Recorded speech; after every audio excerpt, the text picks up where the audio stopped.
নমস্কাৰ আজি মই আপোনালোকৰ মাজত এটা টপিক আগবঢ়াব বিচাৰিছো আৰু এই টপিকটো হ'ল যে পাৱাৰ বেংক দেখিছে নিশ্চয় পাৱাৰ বেংক আমাৰ সাধাৰণতে ধৰক জেনেৰেলি যেতিয়া মোবাইল এটা লোৱা হয় মোবাইলটোৰ কাৰণে যেতিয়া আমি যিকোনো এটা জায়গাত যাওঁ সেই জায়গাডোখৰত যাওঁতে হয়তো আমাৰ চাৰ্জৰ অসুবিধা হ'ব পাৰে এই চাৰ্জাৰৰ অসুবিধাৰ কাৰণে আমি সাধাৰণতে এটা পাৱাৰ বেংক লোৱা হয় যাৰ বাবে আমি মোবাইলটো চাৰ্জ দিওঁ গতিকে এই পাৱাৰ বেংকটোৰ পৰা আপুনি ঠগ খাব পাৰে কিন্তু ব্ৰেণ্ডত যোনবোৰ পাৱাৰ বেংক সেইখিনি কথা কোৱা নাই মই কিন্তু যিখিনি ধৰক আমাৰ ট্ৰেইনত বিকে বা আপোনাৰ পল্টন বজাৰতো দেখা যায় বা কেতিয়াবা ফুটপাথতো বিকা যায় তেনেকুৱা সাধাৰণ মানুহে কি ক'ম আৰু সাধাৰণ মানুহে নিজৰ মোবাইলটো চাৰ্জ দিবৰ কাৰণে উপযোগী বুলি ভাবি পেলাই এনেকুৱা পাৱাৰ বেংক এটা ল'ব বিচাৰে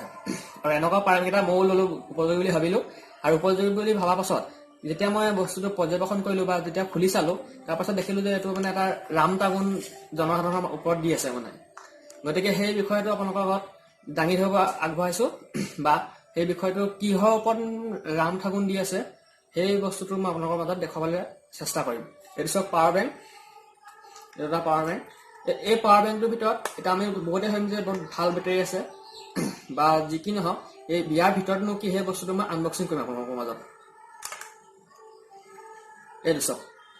ইয়াত দেখিছে এইটো পাৱাৰ বেংকটো মাত্ৰ এটা মোবাইলৰ বেটেৰী সাধাৰণ এটা জাষ্ট আৰু তাৰ ওপৰৰ বা তাৰ ছাইডত গোটেই মাটি গতিকে আপোনালোকে ভাবি লওক যে আমাৰ জনসাধাৰণক বিক্ৰেতাই কেনেধৰণৰ ৰাম ঠাগুন দি আছে বা কেনেধৰণে ঠগি আছে মোবাইল চাৰ্জাৰৰ ওপৰত বা পাৱাৰ বেংকৰ ওপৰত লৈ গতিকে এনেকুৱা ধৰণে যাতে আপোনালোকৰ